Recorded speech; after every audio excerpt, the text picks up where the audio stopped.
wakazi wanaoishi kando kando ya msitu wa Kaptagat katika kaunti ya Elgeyo Marakwet na Uasin Gishu wameandaa maandamano kupinga kuwekwa kwa uzio wa umeme kuzunguka msitu huo, huku wakilaumu idara ya huduma kwa misitu nchini KFS kwa kuendelea kuweka uzio huo licha ya kuwepo kwa agizo la mahakama la kusitisha zoezi hilo kwa muda hadi kesi hiyo iliyoko mahakamani itakaposikizwa. Steve Keter anaarifu.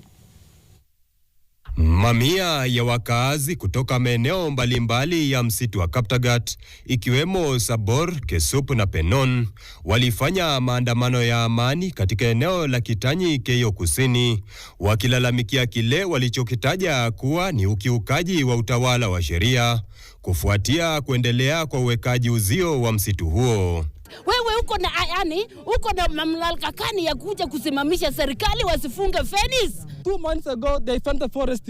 We observed because the wakil told us let us not interfere with their process. We are requesting them to honor the court order. Wiki iliyopita mahakama ya mazingira na ardhi mjini Iten iliamuru kusitishwa kwa muda kwa shughuli zote za uwekaji uzio katika maeneo yote ya msitu wa Kaptagat hadi kesi itakaposikizwa.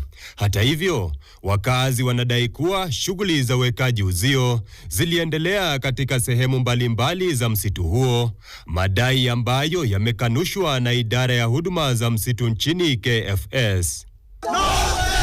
Wakazi hao wanasisitiza kuwa hawakushirikishwa katika mchakato wa kufanya maamuzi kuhusu mradi huo, wakidai unasukumwa na baadhi ya maafisa wenye ushawishi serikalini kupitia mpango wa biashara ya carbon credits. Akuje atuambie ni nani hawa ndio walisign CDA.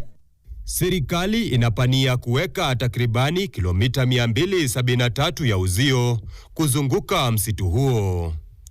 Steve Keter, NTV Adhuhuri.